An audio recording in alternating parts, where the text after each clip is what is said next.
আসসালামু আলাইকুম। আপনার জীবনে আমার জীবনে কিছু গুরুত্বপূর্ণ কথা তো আপনারও হয়ে থাকে, কথাগুলো আমারও হয়ে থাকে, কিন্তু কেউ কারো কাছে প্রকাশ করি না। আজকে শুক্রবার, সবার দাওয়াত, বাইরে গিয়েছে, জুম্মার নামাজ পড়ে বাইরে যাবে, কিন্তু নিজের জন্য একটুও সময় থাকে না। যখন বাইরে হাজবেন্ড ছেলে মেয়ে দাওয়াত খেতে চলে যায়, তখন নিজে ভাবি যে ফ্রিজে যা আছে বের করে খেয়ে নিব, ভর্তা খেয়ে নেবো, একটু যা আছে খেয়ে পেট ভরে নেবো। একবেলা খাবার আমরা বাঁচাতে গিয়ে নিজেদের প্রতি নিজেদের গুরুত্বটা ভুলেই যাই। তো এগুলো না করে আমরা কি করি, ছেলে মেয়ের যদি একটু কিছু বেঁচে থাকে, ছেলেকে খাওয়াই, মেয়েকে খাওয়াই, তারপরে হাজবেন্ডকে খাওয়াই। বাইরে হাজবেন্ডরা অনেক কষ্ট করে, বাইরে কষ্ট করে কামাই করে নিয়ে আসে, আমরা খাই। কিন্তু আমরা ভাবি যে একবেলা যদি আমি একটু কম খাই, ছেলেকে খাওয়াবো, মেয়েকে খাওয়াবো। শরীরটা বেশি ভালো না। তো আমার ছেলে মেয়ে যখন গেছে, তো আমার মেয়ে বলতেছে যে আম্মু, আমরা বাসায় থাকলে কিছুই খায় না, কিছুই রান্না করে না, তো আমার শরীরটা ভালো নাই, যেন যায়নি।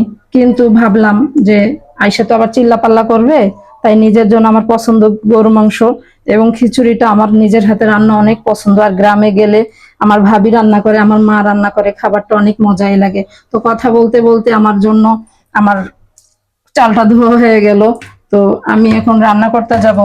কিন্তু অসুস্থ যখন হই, তখন আমরা কি ভাবি, আমরা না খেয়ে নাকি, অসুখটা আল্লাহ রাব্বুল আলামিন দেয়, কিন্তু আমরা কিন্তু নিজের প্রতি নিজেরা গুরুত্ব দেই না বলে বেশিরভাগ আমরা মহিলারা অসুস্থ থাকি। তো নিজের জন্য আজকে একটু আলাদাভাবে রান্না করে দেখি কিভাবে কেমন লাগে। ছেলের পছন্দে খাই, মেয়ের পছন্দে খাই, শ্বশুরের পছন্দে খাই, স্বামীর পছন্দে খাই, এখন নিজের পছন্দে একটু রান্না শুরু করি। তো এই যে আজকে অসুস্থ, নাহলে ওদের সঙ্গে তো আমি যাইতে পারতাম। এই অসুস্থ, নিজের গুরুত্ব নিজে দেই না, কি আর করার। দেখি কিভাবে খিচুড়িটা রান্না করা যায়। আমি একটু সরিষার তেল দিয়ে আজকে খিচুড়িটা রান্না করব, এবং গরুর মাংসটা আলাদাভাবে একটু রান্না করব, আমার পছন্দ মতন, আমাদের দেশে যেভাবে খাই ওভাবেই রান্না করব।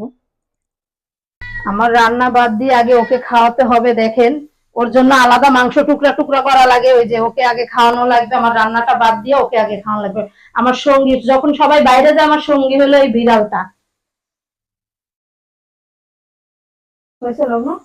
এখন আমি দিয়ে দিব তেজপাতাগুলো।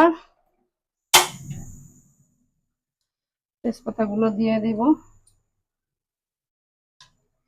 নারীর জীবন খারাপ লাগলেও রান্না করতে হবে, খেতে হবে, ছেলে মেয়েকে খাওয়াতে হবে। ভাগ্যের যে শ্বশুর শাশুড়ি ছিল না, এত দেরি করে আজকে রান্না হয়েছে, কত কথা শুনতে হইতো। এখন আমি চাউলগুলো একটু বেশি করে নিই, রাতে ওরা আসলে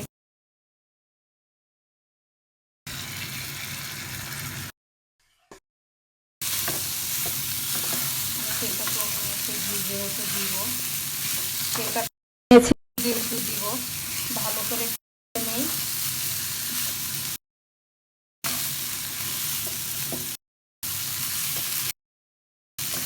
দিয়ে দিচ্ছি পানি একটু ঝরঝরা,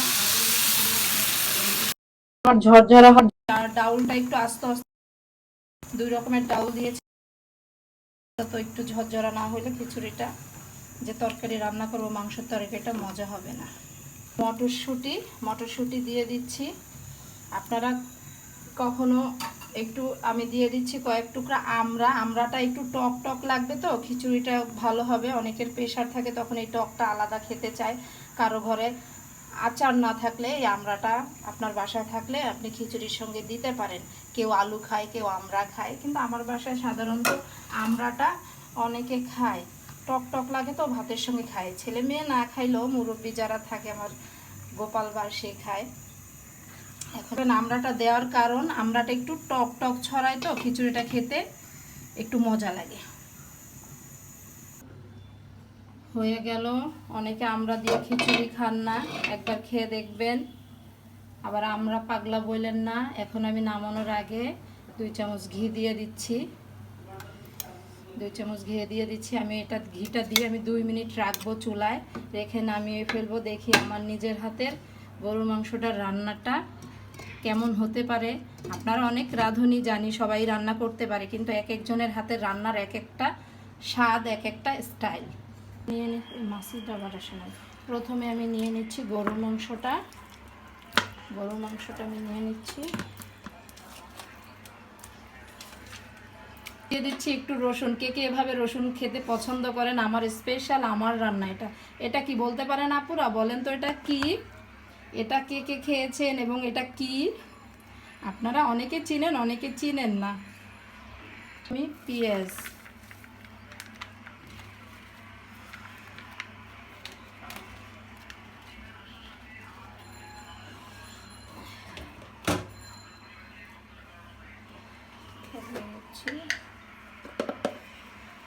দুই টেবিল চামচ মরিচ।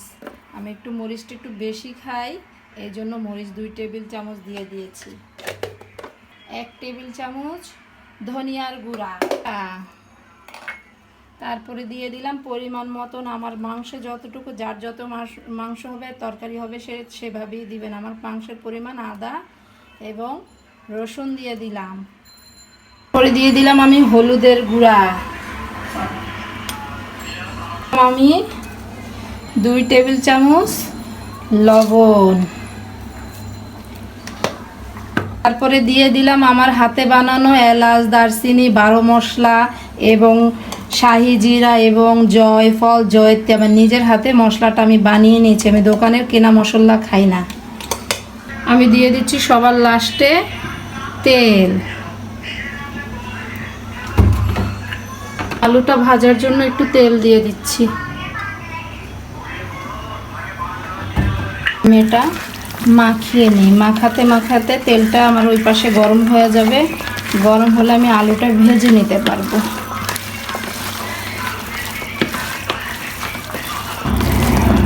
আমি সবসময় এভাবে গরু মাংসটা হাতে মেখে তারপরে কষাতে কষাতে রান্না করি। তারপরে একটু যদি আলু খেতে চায়, আমার ঘরে তো আমি অবশ্য আলু কম খাই বলে আমার ছেলে, আমার মেয়ে 1 কেজি আলু দিবেন, 1 কেজি আলুই খেয়ে ফেলবে। আমি দিয়ে দিচ্ছি হলুদ ছাড়া আলু। এখন একটু লবণ দিব, ভাজার জন্য একটু লবণ দিয়ে দিচ্ছি। আলুটা আমি একটু ভেজে নিব। আমার আলুগুলো লাল লাল হয়ে গেছে ভাজা। আমি আলুগুলো এখন উঠিয়ে নিব। আমি দিয়ে দিচ্ছি গরু মাংসগুলো এখানে।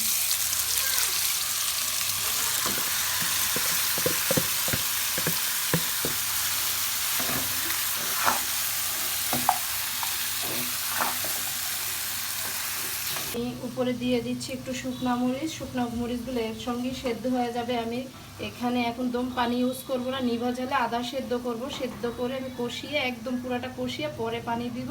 এতক্ষণে আমি গরমে হাঁপিয়ে গেছি, নিজের জন্য একটু টাইম নিয়ে 1 গ্লাস শরবত খেতে চলে যাই, ততক্ষণে মাংসটা সেদ্ধ হোক। আমি আবারও ঢেকে দিচ্ছি। দেখেছেন আপুরা মাংসটার কালার কেমন হয়েছে? আমি পুরাটা মাংসের পানি একদম নিভু জালে ভাজি ভাজি করে নিয়েছি। আমার এখন মাংসটা সেদ্ধ হয়ে গেছে মোটামুটি। এখন আমি দিয়ে দিব ওখানে বুটের ডাল। তারপরে দিয়ে যে আমার ভেজে রাখা আলুগুলো দিয়ে দিব। নিজের জন্য আয়োজন, একটু ভালো করেই খাই। আমার গরু মাংস অনেক পছন্দ, আর খিচুড়ি অনেক পছন্দের একটা খাবার। তো পানি, এতক্ষণে আমি পানি দেইনি, এখন পানি দিব।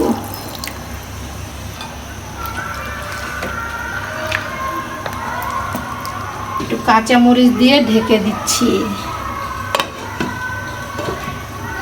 গরুর মাংস, আলু, চই ঝাল এবং বুটের ডাল দিয়ে রান্না করা। আমি একটু জিরার ফাঁকি দিয়ে দিচ্ছি নামানোর আগে।